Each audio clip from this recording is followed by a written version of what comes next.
안녕하세요. 투데이안경 코리아마켓 손유빈입니다.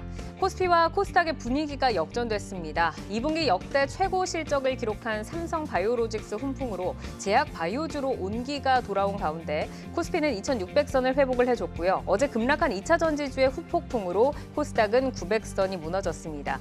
화려한 비상으로 코스닥을 이끌던 2차 전지주의 불안한 날갯짓에 우리는 이제 어떻게 대응을 해야 할까요? 오늘 투데이안경 코리아마켓 2차 전지주를 다각도의 시선에서 심도 있게 진단해보는 특집 증시를 흔드는 2차 전지주로 시작하겠습니다.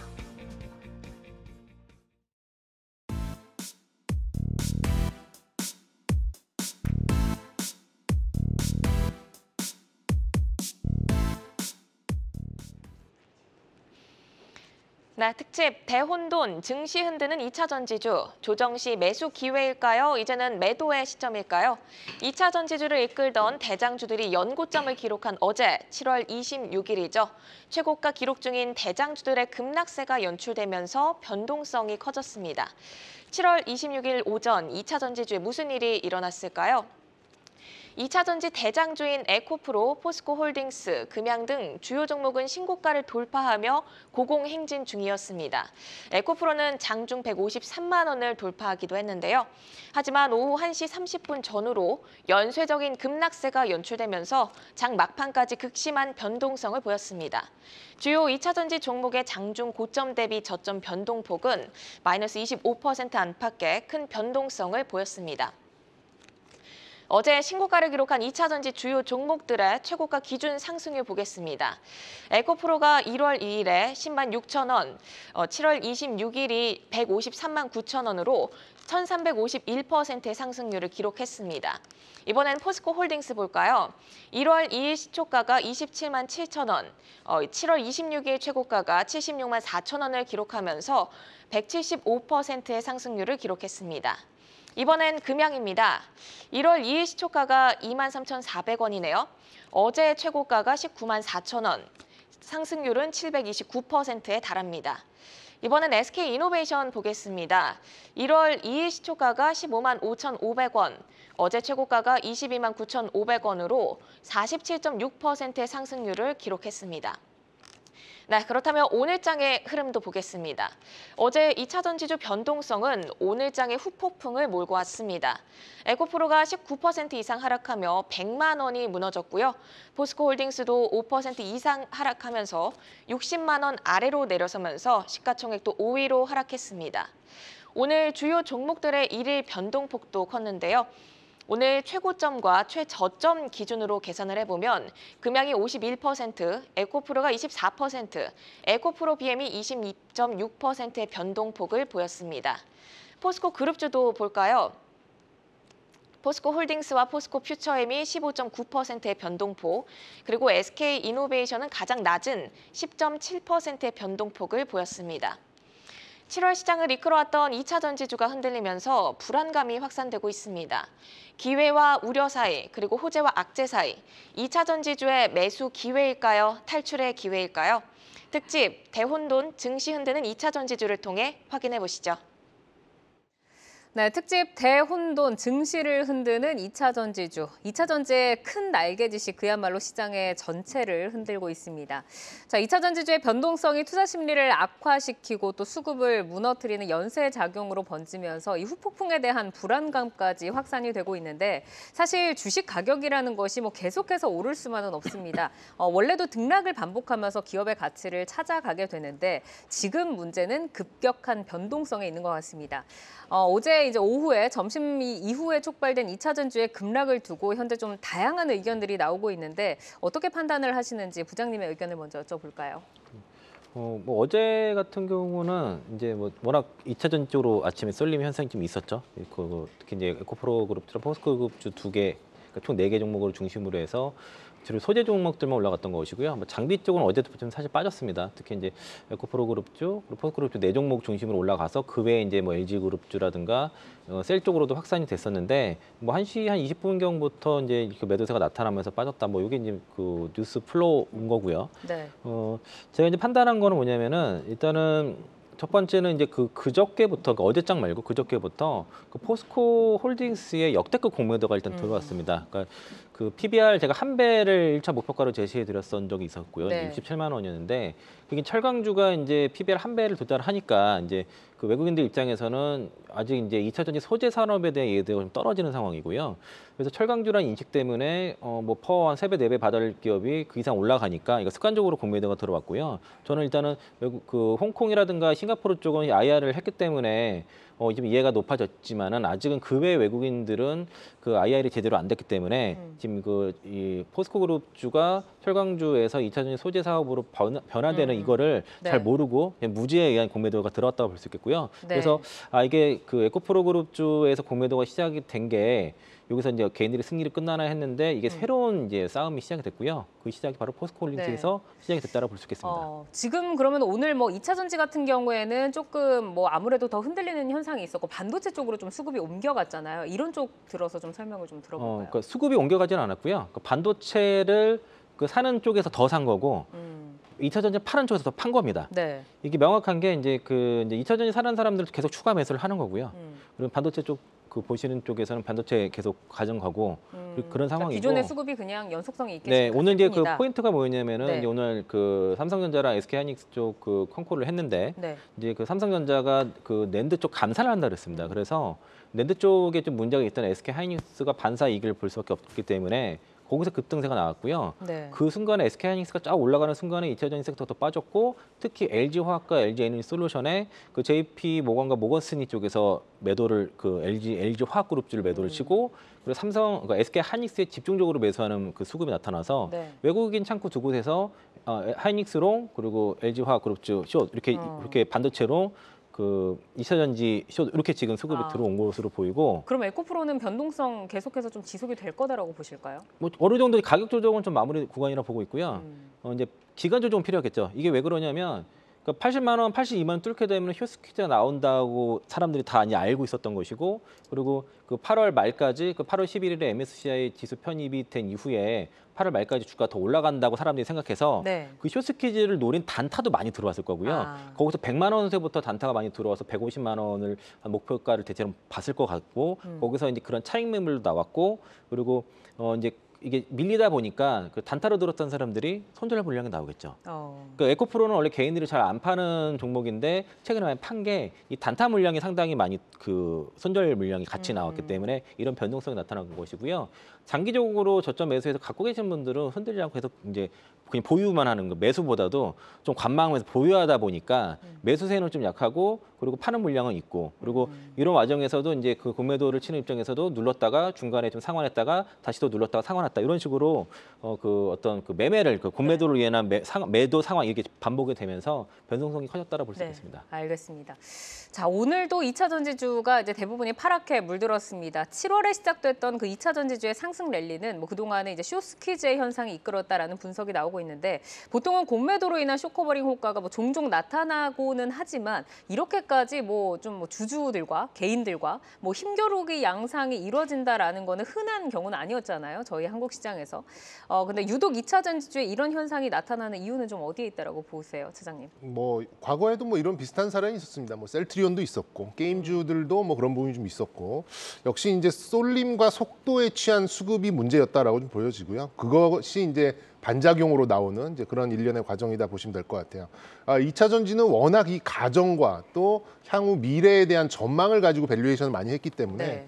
가치의 급격한 변동은 그만큼 더 급격한 가격 변동을 만드는 것이 아까 앵커께서도 짚어주셨습니다만 시장의 가격 결정 메커니즘이 아닌가 다시 한번 좀 생각하게 됐고요.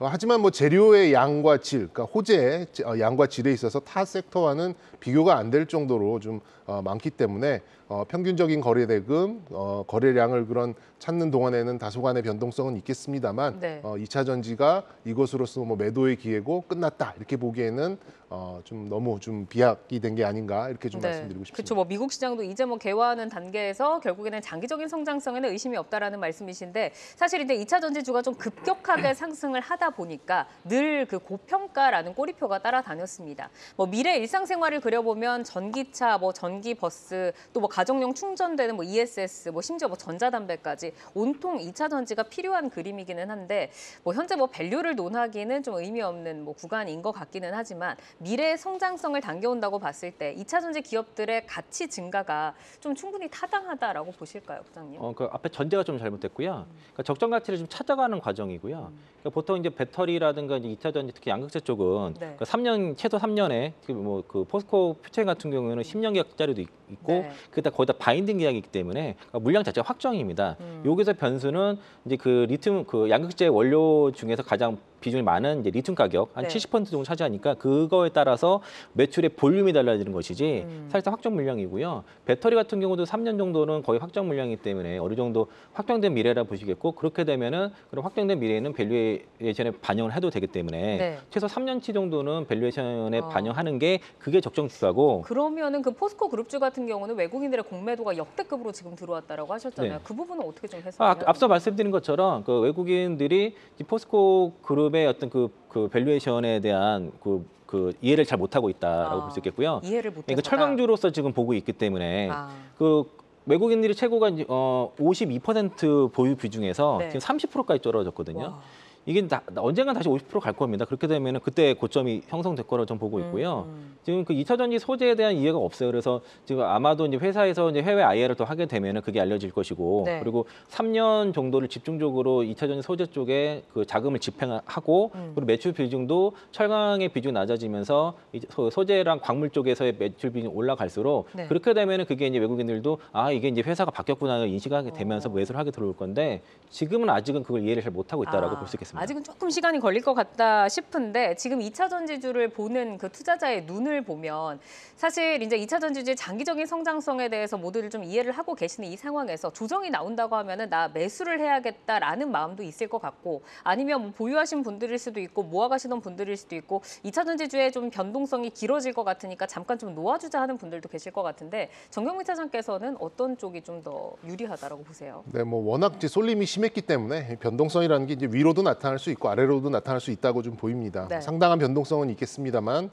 단기적인 대안이 뭐 간헐적으로 오늘같이 뭐 반도체가 이렇게 어떤 간헐적인 뉴스를 가지고 좀 나올 수는 있겠습니다만 이 메가 트렌드로 봤을 때는 2차 전지를 대신할 수 있는 국내의 특성을 가진 그런 섹터가 잘 보이지는 않거든요. 네. 여기서 이제 뭐 단기적으로 쏠렸던 신용거래나 특정 종목에 대한 수급이 누가 봐도 완화된 수준을 어느 정도 좀 간다라고 하면은 저는 다시 반등의 실마리를 찾을 수 있기 때문에 물론 어느 시점에 어느 종목을 들어가야 되느냐 이건 뭐 따로 이제 논의를 해야겠습니다만 2차 전지는 다시 반등의 실마리를 찾게 될 것이다라는 결론을 드리고 싶습니다. 네, 그럼 이제 부장님께도 한번 여쭤보고 싶은데 조정 시에 매수하자 아니면 이제는 좀 놔주자 어느 쪽으로 당연히 선택을 매수고요. 이제 그러니까 가격 조정은 일단 이루어졌고 이제 이렇게 되면 이제 매물 소화 과정이 필요하기 때문에 이제 기간 조정이 들어갈 거라 보여지고요. 그리고 에코프로 같은 경우에 지금 일단 이벤트가 있기 때문에 8월 10일이라는 이벤트가 명확히 있거든요. 그럼 그 전에 이제 공매도 자금을 상당히 상환을 해야 될 겁니다. 안 그러면은 인덱스 자금이 들어오기 때문에 그건 답이 없게 돼요. 그래서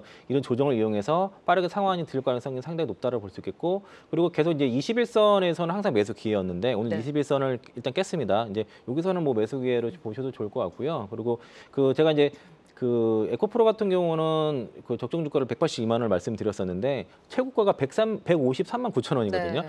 거의 근처 왔던 거예요. 그러니까 이제 어른 적정 주가에 근접을 하다 보니까 차익을 하고 싶은 사람도 있을 것이고 그런 게 나온 것이고, 그런 이제 단기 물량들이 소화가 되게 되면은 장기 물량, 그러니까 장기 투자하신 분들은 매도를 안 하시거든요. 그렇게 보시겠군요. 그 조정 시에는 없으신 분들도 이제는 조금씩은 담아도 되는 시점이 왔다라고 볼 수 있겠습니다. 알겠습니다. 자, 그럼 종목들이 좀 궁금하실 텐데 종목으로 넘어가서 이야기를 이어가도록 하겠습니다. 자, 특집으로 함께하고 있습니다. 대혼돈 증시 흔드는 2차 전지주 저희의 주제인데 조정 시에 과연 매수를 해야 할지 아니면 이제는 조금 놔줘야 하는 시기인지 한번 매도의 기술에 이 종목들을 올리고 저희가 좀 이야기를 들어보도록 하겠습니다. 어제 신고가를 기록을 했던 뭐 에코프로 지금 이제 뭐 다 지금 하락을 하고 있는데 뭐 에코프로와 포스코홀딩스, 금양 그리고 SK이노베이션까지 뭐 변동성이 굉장히 커진 구간에서 네 종목에 대한 두 분의 사인이 지금 어쨌든 다 고 사인이 들어왔어요. 자, 에코프로부터 한번 보도록 하겠습니다. 에코프로가 오늘 19% 밀리면서 거래를 마쳤는데 장 장 중에는 또 마이너스 2%까지 좀 이렇게 낙폭을 축소를 하기도 하면서 그야말로 뭐 정말 크게 흔들리는 모습이 나왔습니다. 우선은 두 분 모두 고우 사인을 주셨고요. 정경민 차장께 먼저 좀 질문을 드려볼게요. 지금 에코프로가 이제 뭐 장기적인 성장성은 있다라고 하지만 변동성이 이렇게 커진 구간에서 고해도 되는 이유는 어디에 있을까요? 뭐 아직까지 완벽하게 방향성이 소멸됐다라고 말씀드리기 굉장히 어려울 거예요. 여기에 뭐 소멸됐다라고 말씀하실 분들도 많이 안 계실 거라고 좀 봅니다. 아직은 뭐 지수 편입 이슈가 좀 남아 있고요. 일단 뭐 부인은 했지만 코스피 이전 상장에 대한 이슈도 남아 있고 공매도 쇼키즈 잔량도 뭐 상당히 좀 남아 있다라고 봐집니다. 저는 이제 쉽게 얘기하면 좀 잔상과의 싸움일 것 같아요. 곧바로 돌아서기에는 아직도 좀 차익 실현 매물도 있고 네. 고점 매수 손절 물량이 좀 남아 있다 보니까 곧바로 이렇게 V자로 턴하기에는 뭐 좀 무리는 있어 보입니다만 90만 원대에 좀 접어든다면 저는 뭐 기술적인 반등 또 지수 편입에 대한 이제 그런 좀 수급적인 그런 좀 유입 가능성이 좀 있다고 생각이 들기 때문에 반등의 실마리를 조금씩 찾아갈 수 있는 이제 그런 기회를 마련하지 않을까 싶습니다. 네. 자, 이창환 부장께서도 이제 고우 사인을 주셨는데 뭐 에코프로가 이제 개인의 매도 포지션이 또 이제 좀 어제 좀 나오면서 그동안 에코프로를 이끈 그 단단하게 뭉쳤던 동력이 지금 사라지는 게 아닌가. 그리고 또 외국인의 쇼스키즈의 추정 대량 매수도 개인의 매도 물량의 좀 증가의 영향이다라는 또 분석도 쏟아지면서 지금 시장에 약간 그 수급에 대한 불안감이 확산이 되는 것 같습니다. 자, 에코프로와 에코프로 BM의 수급 그리고 앞으로 좀 주목할 변수는 어떤 것들 좀 보고 계세요? 그러니까 예정된 일정이 분명히 있기 때문에 그러니까 다시 뭐 이제 네. 지금 쇼커버링을 해야 되는 상황이라서 그 개인 투자자 입장에서는 그냥 들고 있으면 되겠고요. 저는 뭐 제가 이제 4월에서 이제 그 7월 사이에 계속 50에서 60만 원대에서는 계속 강조를 매수 의견을 드렸지만은 사실 100만 원 넘어가서는 적극적으로 매수 의견은 좀 부담이 되는 건 사실이거든요. 네. 다만 이제 8월 말까지 이벤트가 있으니까 거기서는 뭐 100만 원에 사가지고 뭐 130, 150 이렇게 파는 그런 매매는 가능한 거니까 네. 지금 구간은 그런 구간인데 여기 100만 원을 깨지고 21선 이하에서는 저는 뭐 그러니까 매수 좀 없으신 분들 위주로는 네. 지금은 좀 담아도 된다라고 좀 볼 수 있겠고요. 뭐 가지고 비중 많으신 분들은 굳이 뭐 일일비할 거 없이 그냥 잘 물량 유지하시면 된다고 보고 있습니다. 네. 그러니까는 지금 뭐 100만 원이 넘어갔을 때는 사실 매수를 하기에는 좀 부담스러운 가격이 맞는데 뭐 100만 원 이하로 또 떨어졌으니까 뭐 지금은 그래도 조금 뭐 괜찮은 가격으로 좀 말씀을 해주셨는데 이 주가 추이와 매매 동향에 대해서 좀 설명을 추가적으로 들어볼까요, 부장님? 그러니까 82만 원 뚫는 것부터는 본격적으로 쇼스키가 터졌고요. 네. 그게 이제 특히 이제 그런 100만 원에서부터는 그게 가속화가 된 거죠. 100만 원 넘어가서부터는. 그리고 넘어가니까 이게 진짜 쇼스키즈가 터졌구나. 이제 그런 그 말해서 쇼스키즈 맛집으로 소문이 나면서 단타 물량들이 엄청나게 지금 쏟아졌고요. 그게 이제 일부 차익 실현 분명 어저께 나왔습니다. 저도 어저께 좀 고민했었어요. 이게 그냥 150원 넘어가니까 좀 줄이고 갈까 하지만 어쨌든 네. 제가 그 방송에서 8월 말까지 들고 가는 보유 전략을 말씀드렸기 때문에 네. 제가 먼저 팔 수는 없는 거지 않습니까? 저도 그래 똑같이 그 전략을 쓰기 위해서 참았고요. 지금은 뭐 그 에코프로를 먼저 중심으로 좀 보시는 게 좋을 것 같고. 그러면은 에코프로를 지금 뭐 들어가도 좀 괜찮을 것 같다라고 말씀해 네. 주셨는데 목표가는 어느 정도로 제시를 해주시겠어요? 제가 이제 그 말씀드렸던 거는 이제 182만 원이 그대로 유지를 그대로 하는데 유지하시면서. 다만 지금 구간에서는 어떤 목표가보다도 그 이벤트 플레이를 하셔야 됩니다. 그러니까 8월 10일에 그 지수 편입이 확정이 되고 그리고 8월 말에 종가 편입이 될 때 이 기간 동안에 아직 한 달 넘게 남았거든요.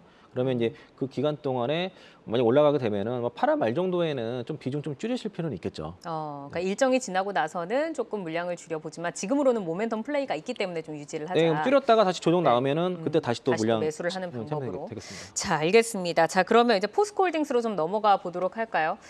포스코홀딩스를 중심으로 포스코 그룹주들이 일제히 하락을 하면서 거래를 마쳤는데 포스코홀딩스 역시 이제 두 분 다 또 고사인을 주셨습니다. 자, 2차 전지 모멘텀은 뭐 아직까지 살아있다라고 보시는 것 같고 포스코홀딩스가 지금 외국인들의 조금 무지에 의해서 공매도가 역대급으로 나왔다라고 하셨는데 이창환 부장께서 이제 고 주신 이유 한번 들어볼까요?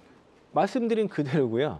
그러니까 이거는 이제 그 외국인들이 오판을 하고 한 바람에 지금 대규모 공매도 들어왔기 때문에 개인 투자자 입장에서는 이제 기회가 될 것이고요. 네. 저도 이게 어저께 막 그 76만 원 넘어가면서 이제 고객들이 최근에 많이 들어오셨는데 현금을 들고 많이 오신 경우가 많이 있거든요. 근데 이거를 그 좀 매수 의견을 드려야 되는데 저렇게 올라서는 좀 선뜻 네. 이거 적극적으로 사라 말씀을 못 드리겠는 거죠. 뭐 30만 원대에 말씀드렸던 게 지금 2배가 올라간 상태니까. 그쵸. 그래서 이제 지금부터는 좀 조정 시에 매수 정도로만 의견을 드릴 수 있는데 좀 조정 받았으면 좋겠다는 마음이었고요. 그래서 조정이 지금 나오고 있어서 그래서 이제 좀 조금씩 담아가는 입장인데 아직은 편하게 막 담을 공개보다도 계속 이제 아직까지는. 분할 과정이고 그리고 보니까 이제 그 다른 종목보다 개인 투자자들이 유독 지금 포스코홀딩스에 집중 매수를 하고 있는 것으로 제가 보입니다. 그렇죠. 3조 이상. 네, 또. 그래서 아랫꼬리가 달리고 잘 안 밀리는 게 이거고요. 음. 그래서 이제 에코프로 그룹주는 이제 사실상 그 개인들이 공매도 싸움에서는 일단 승기를 잡은 건데 뭐 조정이 나왔지만은 포스코홀딩스랑 포스코퓨처엠은 시작이 됐습니다. 이건 이제 본격적으로 싸움이 시작이 됐고요. 네, 공매도와 예, 또 공매도와의 그렇게. 개인들 투자 전쟁이 이제 본격적으로 시작됐고 이거는 굉장히 상당히 긴 싸움이 될 것 같다. 그리고 이곡이 포스코홀딩스에 들어온 공매도 그 세력들은 생각보다 좀 약간 다소 좀 큰 세력으로 제가 개인적으로 느껴져서 근데 또 이거 포스코홀딩스를 사는 개인들은 다 큰 손들이 대부분이기 때문에 엄청난 대전이 벌어질 거라고 보고 있습니다. 그러니까 포스코홀딩스에 지금 들어가고 있는 개인의 매수가 뭐 단타나 뭐 이런 물량이 아니라 장기적인 베팅이라고 지금 판단을 하시기 때문에 앞으로의 또 이런 뭐 이렇게 싸움도 좀 예상이 된다라고 좀 말씀을 주셨는데 정경민 차장께 이제 질문 드려보겠습니다. 사실 포스코그룹주가 7월 들어서 좀 대장주로 나서면서 가파르게 상승을 좀 시작을 했습니다. 근데 이전에 뭐 2차 전지주의 랠리라던가 에코프로 그룹주랑 비교를 해보면 뭐 조정이 조금 빨리 오지 않았나라고 좀 아쉬운 마음이 계시는 주주분들도 계실 것 같아요. 뭐 포스코그룹주가 아직 모멘텀이 살아있는 종목과 또 모멘텀이 이제는 뭐 충분히 반영이 됐다라는 종목으로 이 그룹주 가운데서 좀 구분을 지어볼 수 있을까요? 일단 저는 포스코홀딩스만 보고 싶습니다. 일단은 홀딩스. 예, 뭐 포스코홀딩스가 오르지 않았다면 다른 종목들이 과연 독자적으로 상승할 수 있었을까 이렇게 좀 생각해 볼 수 있는데 뭐 개별적인 모멘텀은 그렇게 강하지는 않았다고 생각이 듭니다. 그나마 뭐 포스코 퓨처엠, 뭐 포스코 인터내셔널 그런 정도인데 만약에 포스코홀딩스의 후광 효과를 지운다면 기술력, 생산 캐파, 뭐 또 이벤트 이런 걸로 1, 2를 차지할 정도의 그런 수준은 아니라고 저는 생각이 들거든요. 네. 그리고 그 하이따에 볼 수 있는 뭐 포스코 DX나 포스코 엠텍, 포스코 스틸리온 이런 종목들은 개별적인 이슈도 뭐 없는 건 아니겠습니다만 포스코 홀딩스의 방향성 그리고 속도감에 다소 좀 그림자 같은 그런 움직임을 보일 가능성이 좀 높기 때문에 이런 것 저런 것 다 감안을 해봐도 저는 포스코 홀딩스에 집중하는 게 이거는 좀 명확한 정답이 아닐까 이렇게 말씀드리고 네. 싶습니다. 그러면 포스코홀딩스 목표가는 어떻게 보고 계세요, 차장님? 일단 우리 부장님하고 비슷하게 봤는데요. 제가 포스코홀딩스 얘기 나올 때마다 늘 똑같이 말씀드렸었는데 뭐 PBR 1배, 그러니까 자기자본 총계와 시가총액이 같아지는 지점부터 이제 프리미엄 구간으로 좀 들어선다라고 볼 수 있는데요. 자기자본 총계가 지금 60조가 조금 넘거든요. 그런 것들 감안해 보면 한 70만 원 정도가 일단은 채워놓고 거기서 어떤 프리미엄으로 나갈지는 그 이후에 좀 다시 좀 재편이 된다라고 생각이 듭니다. 그래서 네. 일단 PBR 1배, 자기자본 총계와 시가총액이 같아지는 그 시점, 그 네. 정도를 일단은 좀 목표가로 말씀드리고 싶습니다. 알겠습니다. 그러면 이창원 부장께서는 이 가격적인 전략을 어떻게 세워주시겠어요? 그러니까 뭐든 철강 산업 밸류랑 그리고 이제 리튬이라든가 광물에 대한 그 가치 그리고 폐배터리라든가 이런 거 가치를 산정해 보면은 네. 사실 제가 이제 그 막 목표가 이제 67만 원 드릴 때 딱 폐비와 한 배 가보고 나서 그리고 나서 이제 그 외에 이제 그 소재 사업에 대한 가치를 따져보자라고 말씀드렸고요. 네. 저는 최소 100만 원 이상 갈 수 있다고 좀 보고 있고 그 전에는 매도할 생각 전혀 없고요. 그리고 제가 그 모방성에서 이제 좀 따져보니까 대략 224만 원까지도 밸류가 나오긴 했거든요. 그거를 정책 목표가로 들기에는 아직 괴리가 좀 있으니까 네. 일단 좀 67만 원, 장기적으로 봤을 때. 네, 67만 원 달성했으니까 그 다음 단계를 일단 100만 원 말씀드리겠습니다. 네, 우선 뭐 70만 원과 또 100만 원의 지금 목표가를 주셨는데, 자 이어서 이제 금양으로 넘어가 보도록 하겠습니다. 뭐 금양의 또 변동폭을 보면 어제 1일간 34.95%의 변동성을 보였고, 오늘도 장중에 뭐 7%대까지도 빨간불을 켜냈다가 20% 넘게 밀리면서 거래를 마쳤습니다. 두 분 다 여기서 또 고사인을 주셨는데 이창환 부장께 먼저 들어볼게요. 금양도 고할 수 있는 매력이 충분한가요? 네, 금양 같은 경우는 지금 몽골 그 광산 산업과 그 콩고 민주공화국에서 리튬 광산이라든가 동사가 이제 그 개발 성공한 2170 원통형 배터리가 다 실체가 있는 것으로 좀 파악이 되고 있기 때문에 네.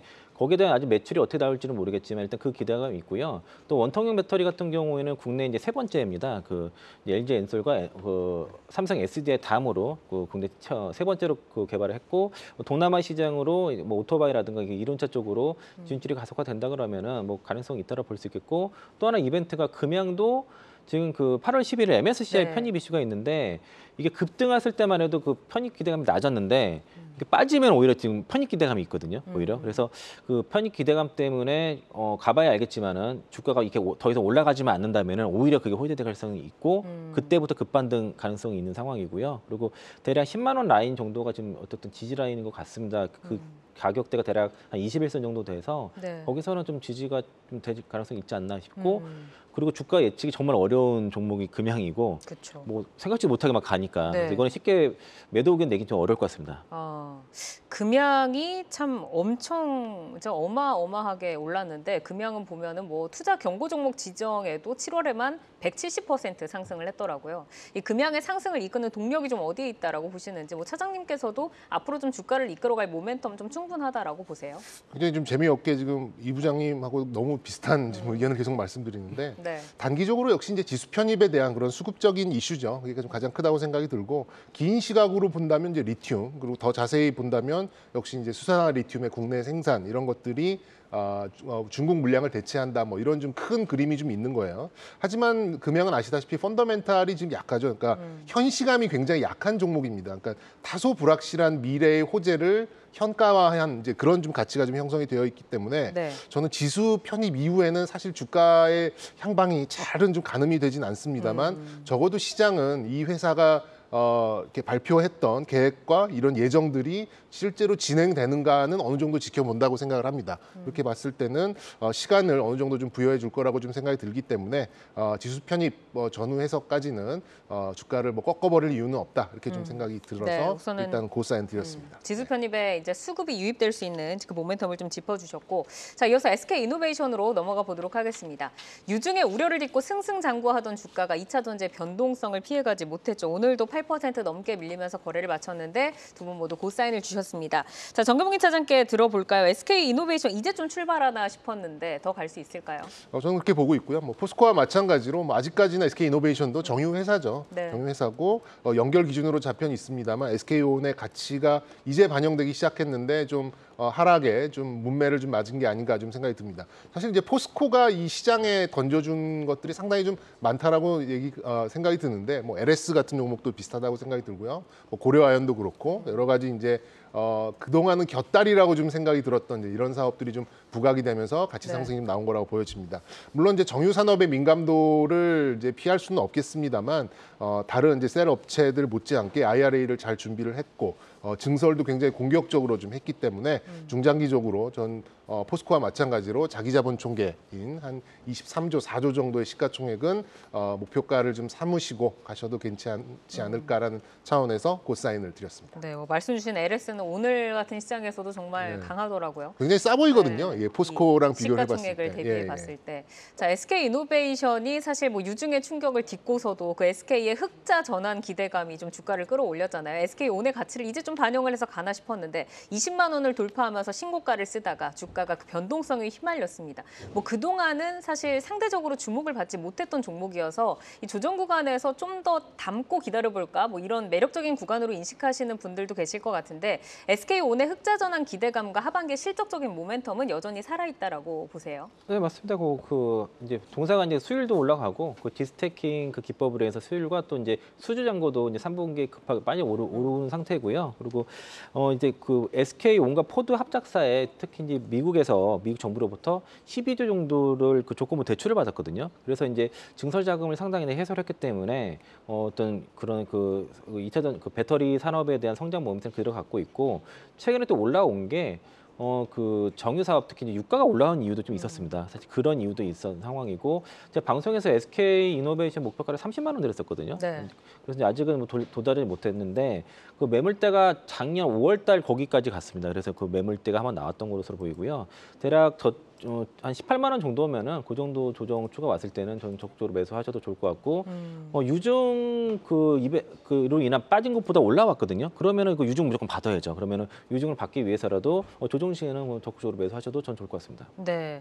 자, 저희가 이제 지금 종목들을 에코프로와 포스코홀딩스 그리고 금양 또 SK 이노베이션까지 좀 이제 질문을 좀 드려봤는데 그러면은 이 시점에서 좀 2차 전지를 그동안 못 담으셨던 분들이라던가 아니면 어제 변동성 그 장세에서 일단은 내리신 분들도 계실 테고 조정 시에 조금 매력적인 가격을 잡아보자라고 노리는 분들이 계실 것 같아서 한 종목씩 좀 탑픽을 들어보도록 하겠습니다. 조금 어려운 질문일 것 같긴 하지만 먼저 차장님께 한번 여쭤볼까요? 네, 뭐 저는 큰 고민 없이 포스코홀딩스라고 생각을 합니다. 포스코홀딩스가 할 수 있는데 다른 기업들이 긴 시간으로 봤을 때 포스코홀딩 다른 기업이 하는 것들을 포스코홀딩스가 못할 리는 없다라고 생각이 들고요. 일단 말씀드렸듯이 이제 뭐 자원 쪽부터 이런 뭐 생산까지 모든 밸류 체인을 내재화하고 있는 이제 그런 역량이 좀 있기 때문에 그리고 뭐 말씀을 또 드렸습니다만 아직 자기자본 총계도 시가총액을 달성하지 못하는 그 프리미엄 구간에 좀 도달하지 못했기 때문에 아무래도 2차 전지의 본격적인 이제 그런 매출 비중이 올라온다라고 하면 PBR 1배를 넘어서는 프리미엄 구간으로 갈 수 있다라고 보여집니다. 그래서 1차적인 목표가는 일단은 뭐 더 저도 이제 더 이상을 바라보고 있습니다만 일단은 자기자본 총계가 같아진 한 70만 원 정도까지는 네. 지금 뭐 좀 변동성이 심할 때 조금씩 모아가는 그런 전략도 충분히 통하지 않을까 싶습니다. 자, 그러면은 부장님께도 이어서 한번 여쭤볼까요? 어떤 종목 원픽으로 하시겠어요? 저는 에코프로를 말씀드리겠고요. 그러니까 그 여러 번 그 순서를 말씀드렸는데 항상 이제 양극재 지주사, 그 리튬을 하는 양극재 지주사가 탑픽인데 그게 이제 에코프로랑 포스코홀딩스고 포스코홀딩스 말씀드렸으니까 뭐 에코프로로 그냥 하는 게 맞을 것 같고요. 둘 다 좋아 보이긴 하지만. 네, 두 개가 탑픽입니다. 근데 다만 이제 제가 올해 아직까지는 8월 말까지는 에코프로가 대장입니다. 그래서 그 이후에 또 올해까지는 일단 어쨌든 에코프로가 대장이고 내년 올해 하반기부터는 이제 포스코가. 4분기부터는 포스코가 좀 대장 가능성이 있는데 네. 일단 지금은 에코프로가 탑픽이고 에코프로의 상승 없이 2차적인 상승도 없다라고 볼 수 있겠습니다. 그러니까 뭐 대장이기 때문에 또 에코프로에 손을 좀 들어주셨는데 자 오늘 특집으로 진행을 해봤습니다. 사실 어제 그 여파가 아직까지도 지금 지속이 되면서 많은 분들이 지금 시장에 관심을 갖고 계실 것 같아서 대혼돈 지금 증시 흔드는 2차 전지주에 대해서 좀 점검을 받아봤습니다. 어제 또 오늘 다루어진 종목들에 대해서 두 분은 모두 다 지금 고 의견을 주셨는데 뭐 여기에서는 이제 잘 참고를 하셔가지고 홀딩을 하면서 수익을 내시던지 아니면 내용들을 좀 참고하시면서 좀 보수적인 대응을 해보시기를 바라겠습니다. 자, 에코프로, 포스코홀딩스 그리고 금양, SK이노베이션까지 살펴드렸고요. 현재 주가와 현재 모멘텀을 기준으로 매매 포인트 제시를 해드리기 때문에 시장이 변화하면 전략도 변동 가능한 점 기억을 해주시기를 바라겠습니다. 계속해서 여러분의 매매 전략 체크해드리겠습니다.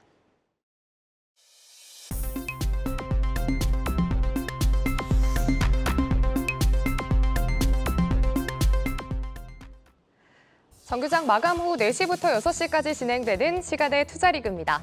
이 시간의 단일가를 통해 거래 동향 한번 체크해 보시죠. 정규장이 마감되면 오후 4시부터 6시까지 10분 단위로 시간의 단일가 거래가 이뤄집니다. 어떤 종목이 오르고 내리는지 시간의 주요 종목 등락률을 실시간으로 생생하게 전해드립니다. 우선 이 시간의 단일가 코스피 상승률부터 함께 확인해 보시죠. 어떤 종목들이 올라와 있을까요? STX 중공업이 시간외에서 가장 강하게 오르고 있습니다. 현재 9.93% 상승을 하고 있는데요. 오늘 기관이 10거래일째 담고 있습니다. 또 HD 한국조선해양이 컨퍼런스를 진행하면서 STX 중공업 인수협상과 관련해서 오늘 언급을 해서 시간외에서도 9.93% 강세를 보이고 있습니다. 이어서 키다리 스튜디오도 이름을 올렸습니다. 9.8% 강세로 오늘 정규장에서도 웹툰주와 콘텐츠주들이 강세를 보여줬는데 시간외에서도 힘을 내주는 모습입니다. 이 밖에 솔루스 첨단소대 우선주도 이름을 올렸고요. 오리엔트 바이오주도 5%대 강세를 보여주고 있습니다. 이어서 시간의 단일가 코스닥 상승률 확인해 보도록 하겠습니다. 어떤 종목이 있을까요? 파인텍이 가장 강하게 올라주고 있습니다. 오늘 정규장에서는 2.7%의 강세를 보여줬는데 시간외에서는 가장 강하게 올려주고 있고요. 플래스크가 지금 상한가 구간에 진입했습니다. 9.92%로 1,108원으로 거래되고 있습니다. 또 스펙주들이 이름을 많이 올리고 있고요. 테크엘도 올라와 있습니다. 9.4% 상승으로 4,460원으로 거래되고 있습니다. 이어서 시간의 단일가 코스피 하락률 체크해 보도록 하겠습니다. 오늘 시간의 단일가가 조금 많이 변동성이 큰데요. 진양폴리 같은 경우에는 3.8%, 4% 가까이 떨어지면서 5,000원으로 거의 거래되고 있습니다. 진양화학주도 올라와 있습니다. 화학주 오늘 많이 올라와 있는데 2,920원에 거래되고 있습니다. 이 밖에 CJCGV, 그다음에 호텔신라 우선주도 올라와 있고요. OCI 한번 체크해 보도록 하겠습니다. CJCGV는 2.4%, 신송홍딜스도 2.5% 하락으로 8,250선에 거래되고 있습니다. 마지막으로 시간의 단일가 코스닥 하락률 살펴보도록 하겠습니다. JVM이 가장 강하게 빠지고 있습니다. 4.5% 빠지고 있는데요. JVM은 약국 자동화 기업으로 오늘 정규장에서는 7%대 약세를 보여줬습니다. 장 마감 후에 2분기 실적이 발표됐죠. 영업이익률이 전년 대비 10% 상승했다는 공시를 했는데 그래도 시간외에서는 조금 약세를 보이고 있습니다. 지금까지 이 시각 시간의 단일가 살펴봤는데요. 시간의 단일가 거래는 오후 6시까지 10분 단위로 매매가 체결이 되고 있습니다. 시간의 단일가 거래 동향은 잠시 뒤, 시간의 단일가 특징주에도 확인하실 수 있으니까요. 모멘텀과 거래량 꼼꼼히 살펴보시고 성공 투자하시기 바랍니다.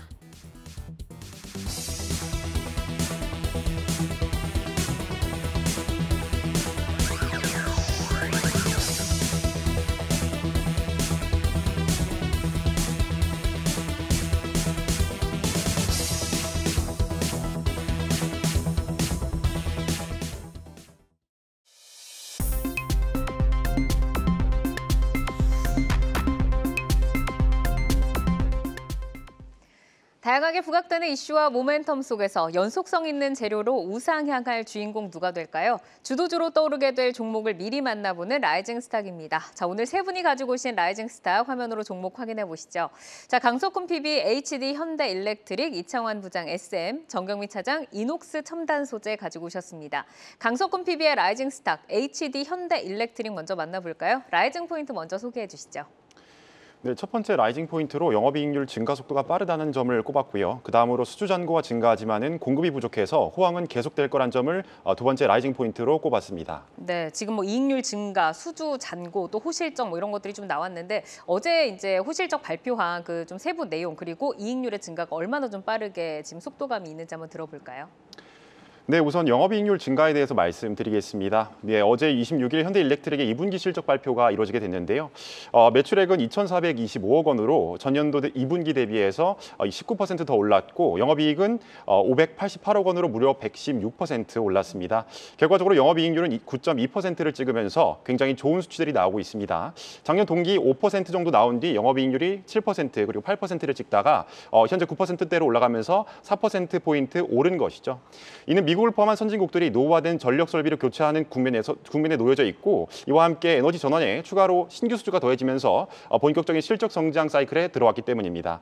특히 변압기 관련 기업으로 HD 현대일렉트릭, 효성중공업, LS일렉트릭 이렇게 세 가지 기업이 있는데요. 이 중에 현대일렉트릭이 수혜를 더 잘 입을 수 있는 이유 중 하나가 바로 매출 내 전력기기의 비중이 거의 100%에 가깝다는 점, 그리고 변압기 중에서도 대형 변압기를 제조한다는 점, 그리고 또 이제 미국 엘레베마의 현지 공장이 있어서 보조금을 받을 수 있다는 점을 있기 때문에 이렇게 크게 오를 수 있다는 점을 말씀드립니다. 그리고 두 번째 라이징 포인트로 호황기 지속이 공급 부족에서 발생한다는 점을 말씀드렸습니다. 이 실적 상승 사이클이 피크아웃하지 않을까 하는 생각이 드실 수도 있겠습니다. 하지만 이 전력기기 산업의 사이클은 굉장히 긴 폭을 갖고 움직인다는 점을 말씀드리고 싶고요. 또 다시 말해서 실적 상승세가 쉽게 꺾이지 않는다는 점을 말씀드리고 싶습니다. 2분기 신규 수주는 작년 대비 38% 오르면서 분기 수주 12.3억 달러를 기록했습니다. 수주가 빠르게 늘면서 올해 수주 목표를 26.3억 원까지 올렸습니다. 또 추가로 이런 설비 시설들을 증설하는 데 있어서 5년이라는 오랜 시간이 필요하기 때문에 증설에 기간과 돈이 있을 기업은 그리 많지 않다는 점도 말씀드립니다. 이로 인해서 이익 상승세가 단단해지면서 호황이 더욱 오래 갈까라고 하는 점도 이제 것이라고 예상드립니다. 네, 최근 몇 달 새 HD 현대일렉트릭의 주가가 이제 좋은 또 모습을 보여주고 있는데 그러면은 가격적으로 전략 어떻게 보면서 가볼까요? 네, 1차 목표가는 83,500원입니다. 과거 호황 사이클 때 PER이 대략 15에서 16% 정도였고요. 글로벌 피어 그룹 PER도 14배 정도입니다. 영업이익 상승세를 고려했을 때 earnings per share라고 하는 것은 올해와 내년 평균값인 5,572원을 반영했습니다. 이렇게 되면은 방금 말씀드렸던 83,500원이 나오게 됩니다. 매수가는 현재가 정도를 말씀드리고요. 손절 라인은 마이너스 15% 정도인 68,800원 정도를 말씀드립니다. 네, 목표가 83,500원 제시를 해주셨습니다. 자, 이창환 부장의 종목으로 넘어가 보겠습니다. SM 가지고 오셨는데요. 라이징 포인트 먼저 소개해 주시죠. 네, 하반기에 그 두 팀의 이제 보이그룹이 데뷔를 하고요. 올해 이제 4분기 또는 내년 1분기에 새로운 걸그룹이 데뷔를 해서 동사의 이제 기존 아티스트 외에 좀 다양한 아티스트들이 확보가 되는 측면이 네. 첫 번째고요. 그 두 번째가 이제 동사가 이제 SM3 전략으로 해서 그 멀티 레이블 전략을 피고 있는데 이런 비용들이 그 2분기에 반영이 되면서 그 하반기부터는 본격적인 체질 개선이 될 거라고 좀 보고 있습니다. 그러니까 엑소도 그렇고 뭐 신규 걸그룹도 그렇고 그리고 이제 이 이익이 조금 체질 개선이 될 것이다라고 하셨는데 조금 더 깊이 있게 들어볼까요? 네, 그렇죠. 일단은 그 동사가 그 멀티 레이블 전략을 SM3 전략에서 피고 있는데, 근데 이 비용이 2분기에 대부분 반영이 될 것 같고요. 콘서트 매출은 상당히 좋은데 이 비용 때문에 대체로 2분기 컨센이 좀 하야할까 정도로 좀 정리하시면 좋을 것 같고, 다만 이제 연간으로는 영업이익이 1,400억 거의 가까이 나올 것 같습니다. 그렇게 되면은 전년 대비해서도 한 50% 이상의 성장세가 나타나는 것이고, 대부분 특히 이제 엑소라든가 NCT 드림의 그 선주문 판매량이 각각 160만 장, 뭐 410만 장 정도로 역대급으로 나왔고, 또 에스파가 이제 8월부터는 이제 북미 싱글을 공개를 하고, 또 이제 그 올해 4분기 때 미니 앨범도 공개를 하고요. 그 레드벨벳도 4분기 때 정규 앨범이 나와서 일단 뭐 3분기, 4분기 그 기존 아티스트들의 실적은 상당히 괜찮을 거로 보이고요. 또 이제 그 NCT 도쿄랑 그리고 이제 신인 이제 보이그룹이 이제 데뷔를 하게 되는데, 특히 이제 9월 달에 이제 이제 신인 보이그룹이 데뷔 예정인데, 이게 이제 SM이 7년 만에 이제 새롭게 지금 보이그룹으로 나타나는데, 네. 이제 여기 멤버들을 다 봤는데 2명이 좀 유명한 멤버가 있습니다. 여기 이제 NCT라는 그 그룹에서 탈퇴를 해서 여기 새롭게 이제 들어가는 멤버가 그 효타로랑 그 성찬이라는 멤버가 있는데요. 이 2명이 좀 인지도가 상당히 높기 때문에 상당히 성공 가능성이 높다라고 좀 판단하고 있고, 그 NCT 계열로 라인으로는 그 보이그룹이 나왔지만은 그 외에 보이그룹 나온 거는 일단 7년 만이라서 SM이 상당히 힘을 기울인 보이그룹이라고 좀 볼 수 있어서 일단 상당히 흥행 가능성이 높다라고 저는 개인적으로 판단하고 있고요. 나머지 mem버 3명도 봤을 때도 비주얼이 상당히 좋습니다. 네. 예전에 제가 동방신기 처음 데뷔인데 보고 반 느낌을 이 그룹에서 좀 받았기 때문에 그래요? 좀 대박 날 거라고 보고 있고요. 그리고 걸그룹도 올해 이제 4분기에 새롭게 나오고 1분기나 올해 4분기 나올 것 같습니다. 그러면은 레드벨벳 이후에 에스파 이후에 이제 새로운 또 걸그룹이 나올 것으로 보여져서 일단 그런 모멘텀을 가졌다고 네. 볼 수 있겠고요. 제가 그 SM 같은 경우에는 그 밸류에이션 항상 일정하게 보는데, 일단 내년 실적 기준으로 그 영업이익배 상위 20배 정도 봐서 이렇게 되면은 시가총액이 대략 한 3조 5천억 정도가 적정 시가총액이라서 가격으로는 한 네. 14만 3천 원 정도 나오거든요. 근데 다만 여기 지금 매매할 때 조심해야 될 게 뭐냐면, 이게 어저께 장대 음봉 나고 오늘 양봉 나는 게 이게 네. 이제 2차 전지 종목들이 올라가면은 이게 빠집니다. 이게 약간 그런 특성이 있어서 이게 올라가 쫓아가지 마시고 조정 나올 때 한 11만 5천 원 정도, 하여튼 요거 12만 아래 정도, 그러니까 11만 5천 정도 12만 아래에서. 네, 그러니까 11만 5천 원 정도가 적당해 보여서 그 정도 조정 들어오면은 네. 조정 시에 매수 관점에서 말씀드렸고요. 이거 만약에 튀고 올라간다면 그냥 놔주시고 보내주는 걸로. 가지고 계신 분들은 네. 목표가 정도까지 14만 원대까지 끌고 가시는 전략 알겠습니다. 의견 드리겠습니다. 네, 목표가 14만 3천 원이지만 매수는 지금 따라붙지 말고 좀 조정 시에 11만 5천 원대에 좀 매수를 해보자라고 하셨고, 7년 만에 나오는 보이그룹이 좀 기대된다라고 말씀 주셨는데, 자, 이어서 정경민 차장의 라이징 스탁 넘어가 보겠습니다. 이녹스 첨단 소재 라이징 포인트 먼저 들어볼까요? 네, 역시 이제 디스플레이 쪽에 본업에 대해서 워낙 좀 탄탄한 이제 그런 사업이고, 네. 그리고 이제 시장에서 아직은 크게 주목하고 있지는 않습니다만 이제 미래 사업으로 주목하고 있는 리튬 컨버전 사업자, 이게 좀 부각될 가능성이 있기 때문에 한번 주목해 볼 만하다, 이렇게 좀 선정하게 됐습니다. 네, 본업도 좋고 뭐 이런 경우가 요즘에는 스토리가 가장 좀 좋은 것 같은데, 리튬 사업이 또 아직 반영되지 않았다. 이 부분 좀 자세하게 들어볼까요? 네, 뭐 본업에 대해서는 좀 다들 다 아실 것 같고요. 지난 7월 초에 이제 퀀텀닷 OLED용 이제 광학 필름 이제 삼성에 공급을 하기로 했고, 이제 일본 업체가 했던 거를 이제 대체하는 이제 그런 사업에 가고 있죠. 이게 이제 3분기부터 매출 인식이 시작될 것 같은데, 디스플레이 쪽 기존 사업에서는 뭐 그래도 하반기 6개월 동안만 500억 이상의 영업이익 좀 기대를 하고 있습니다.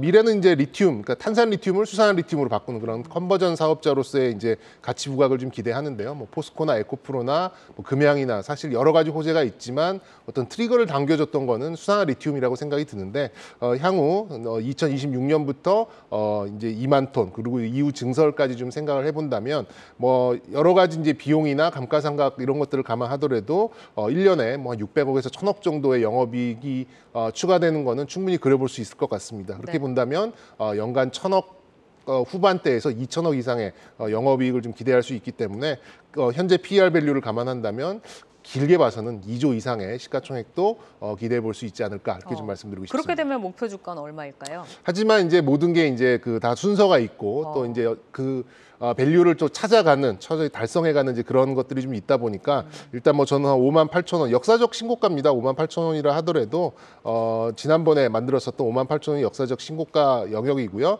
아무래도 올해는 한 900억에서 1,000억 정도의 영업이익이 달성되느냐, 이걸 좀 지켜보는 게 중요할 것 같고, 예정대로 리튬 사업이 진행 진행되느냐 이걸 좀 보시면서 가시는 네. 게 중요할 것 같고요. 이 이상 올라가는 거는 이제 예정대로 사업이 진행됐을 때 그때 다시 한번 밸류에이션을 해보도록 하겠습니다. 네, 알겠습니다. 자, 오늘은 이렇게 HD 현대일렉트릭과 SM 또 이녹스 첨단 소재까지 만나봤는데 내용 잘 참고를 해보시기를 바라겠습니다. 함께해 주신 이창환 하이투자증권 강북 WM센터 부장 그리고 정경민 IBK투자증권 판교 WM센터 차장 여기서 인사드리겠습니다. 고맙습니다. 시간의 단위가 거래 속 특징주들을 따라가 보는 시간의 단위가 특징주 탑5입니다. 시간의 단위가 거래는 내일장까지 연결되어 움직이는 종목들이 많습니다. 매매 전략에 잘 활용해 나가시길 바랍니다. 그럼 특징주 5위부터 확인하겠습니다. 웰 바이오텍인데요. 최근 중국의 리튬 재련 공장과 협력을 체결하며 주목받은 종목입니다. 최근 4거래 연속 상승하다 어제 보합, 오늘 다시금 12% 강세를 보이면서 고점 부근에서 마감했습니다. 거래량 2위 기록하면서 시간에서 6% 강세 보이고 있습니다. 4위 종목은 나무기술입니다. 가상화 솔루션 전문 업체로 4거래 연속 하락하고 있지만 외국인은 강하게 매수하고 있습니다. 오늘 3% 하락이 나왔지만 시간의 거래에서는 탄력적으로 움직이고 있는데요. 1.3% 상승하고 있네요. 3위는 미래컴퍼니입니다. 반도체 디스플레이 제조 장비 업체로 그제와 어제 조정이 나왔지만 오늘 반도체주의 강한 탄력에 힘입어 17% 정규장에서 급등했습니다. 시간에서 빨간불 이어가고 있습니다. 3% 상승하고 있습니다. 2위는 STX 중공업입니다. HD 한국조선해양이 STX 중공업의 인수를 협상 중이라며 곧 결과가 나올 것이라며 컨퍼런스 콜에서 밝히면서 시간의 상한가 지금 기록하고 있습니다. 대망의 1위 종목은 키다리 스튜디오입니다. 단위가 특징주 1위 키다리 스튜디오, 웹툰, 영화 등 콘텐츠 제작 업체인데요. 오늘 정규장 8거래 만에 반등하며 7% 급등을 했는데 시간에서도 흐름 이어가고 있습니다. 마찬가지로 상한가에 지금 안착을 한 모습인데 최근 외국인 매수세도 유입되고 있습니다. 향후 주가 전망 어떻게 보실까요? 예, 키다리오 스튜디오라고 하는 그 기업 자체는 현재 이제 웹툰 및 영화 제작을 하고 있고 얼마 전 NHN으로부터 태국 웹툰 플랫폼을 매입하는 등 여러 가지 긍정적인 뉴스는 나오고 있습니다. 기업 자체를 보자라고 한다면은 여러 가지 웹툰이라든지 소설 서비스를 적극적으로 제작한다는 점이 긍정적으로 보이는데 그동안에는 사실은 주가 흐름 자체를 보자면은 사실은 계속 안 좋았었죠. 왜냐면은 카카오를 포함해서 네이버를 포함해서 이 웹툰이라고 하는 그 자체가 이제 팬더믹 이 기조를 가지고 원래 긍정적인 이제 기세를 보였다가 최근에 와서는 이런 팬데믹 기세로부터 좀 많이 벗어나게 됐고 결과적으로 웹툰 사업에 대해서도 사실 사람들의 주목을 많이 받지 못하게 되면서 전반적으로 안 좋게 보이긴 했지만은 이 키다리 스튜디오라고 하는 기업의 가격 자체가 많이 떨어지기도 했었고 긍정적으로 방금 말씀드렸듯이 태국을 포함해서 동남아 기업, 그 웹툰 플랫폼이라고 하는 것을 기반으로 많이 퍼져갈 수 있다는 점에 있어서 실적 측면에서도 긍정적인 모멘텀이 나오지 않을까라는 기대감에 크게 오르고 있는 것으로 보입니다. 향후로도 계속 지켜보면 좋을 기업 같습니다. 네, 이어서 2위 STX 중공업 보겠습니다. 선박용 엔진과 조선 기자재 업체인데요. 2분기 흑자 전환에 성공한 HD 한국조선해양이 컨퍼런스 콜에서 HTX 중공업 인수 협상 진행 소식을 언급하면서 상한가로 시간에서 거래가 이어지고 있습니다. 내일장 에너지 이어갈 수 있을까요? 네, 방금 STX 중공업의 경우에 방금 말씀 주셨듯이 HD 한국조선해양 쪽에서 전반적으로 컨커를 진행하면서 2분기 흑자 전환에 대해서 말을 했었고 또 무엇보다도 STX 중공업 인수 협상이 전반적으로 진행 중이고 아마 요거에 대해서도 긍정적인 얘기가 나오지 않을까 그런 이유로 이제 주가 상승의 재료가 되고 있지 않나 이런 생각을 좀 해봅니다. 특히나 STX 중공업이라고 하는 회사는 배를 만드는 과정에서 엔진을 공급하는 회사로서 이 조선업황이 전반적으로 개선이 되면서 같이 좋아질 수 있는 기업이 되는 것이죠. 조선 자체는 사실 많이 올랐고 앞으로도 많이 오르겠지만은 이런 어떤 시차를 두고 조선의 기자재들도 같이 올라가는 형국이 있기 때문에 이런 STX의 중공업도 전반적으로 좋아질 거고 또 플러스로 이 인수 협상도 성공하게 된다라고 한다면은 주가의 모멘텀이 충분히 되어줄 수 있다라는 말씀을 드립니다. 네, 이렇게 오늘 시간의 특징주 살펴봤습니다. 시간의 특징주들은 내일장 흐름과 방향성을 같이 하는 경우가 많으니까 참고해 보시고요. 함께해 주신 강석훈 신한투자증권 서울금융센터 PB는 여기서 인사드립니다. 고맙습니다. 아시아 증시와 유럽 시황 전해드립니다. 오늘 아시아 시황은 중국 부양 체계 세부 사항들이 공시되면서 증시에 활기를 더했지만 혼조세를 보이고 있습니다. 상해 종합지수 0.2% 약세로 마감했고요. 선전도 0.4% 빠졌습니다. 그래도 항생은 힘을 내면서 1.5% 상승으로 기분 좋게 거래 이어갑니다. 유럽 자동차 회사 폭스바겐이 중국 시장에서 몰락을 모면하기 위해서 샤오펑과 손을 잡았습니다. 샤오펑은 중국의 전기차 업체인데요. 7억 달러로 샤오펑의 지분 5%를 확보하고 2026년까지 전기차 2종을 공동 출시하기로 했습니다. 이 소식에 힘입어 오늘 중국 증시에서는 자동차 산업 차슬 전반이 강세를 보였습니다. 이어서 유럽 시황도 알아보겠습니다. 오늘 닥스 지수는 0.35% 소폭 상승하면서 출발하고 있습니다. 독일에서는 수소와 관련한 소식이 들려왔습니다. 독일 정부는 2030년까지 수소 생산 능력을 2배로 늘리고 수소 수입 계획도 마련하기로 했습니다. 산업 현장을 비롯해 버스와 트럭, 항공과 해상교통에 수소를 점점 더 많이 투입한다는 계획인데요. 우리나라와 독일 간에 기대되는 분야는 수소 모빌리티입니다. 현대차를 비롯한 우리 기업들이 유럽에서 수소차 시장 선점을 위해 투자하고 있는 만큼 관련주들 한번 체크해 보시면 좋을 것 같습니다. 프랑스 어떻게 출발했는지 함께 확인해 보시죠. 어제 1% 가까이 빠졌던 깍그 지수인데 오늘은 0.8% 오르면서 출발했습니다. 지금까지 시황센터 이마영이었습니다. 네, 오늘 코스피 같은 경우는 그래도 반도체 수급이 또 몰리면서 이제 지수를 다소 좀 지켜주는 모습이 있었지만 코스닥 같은 경우는 2차 전지 변동성이 오늘도 어마어마했습니다. 시장과 수급이 조금 안정될 때까지는 보수적인 매매로 또 계좌를 지키는 매매를 이어나가시기를 바라겠습니다. 네, 투데이 안경 코리아 마켓은 방송 후에도 유튜브에 라이징 스탁으로 검색하시면 다시 보실 수 있습니다. 오늘도 함께해 주신 여러분 고맙습니다.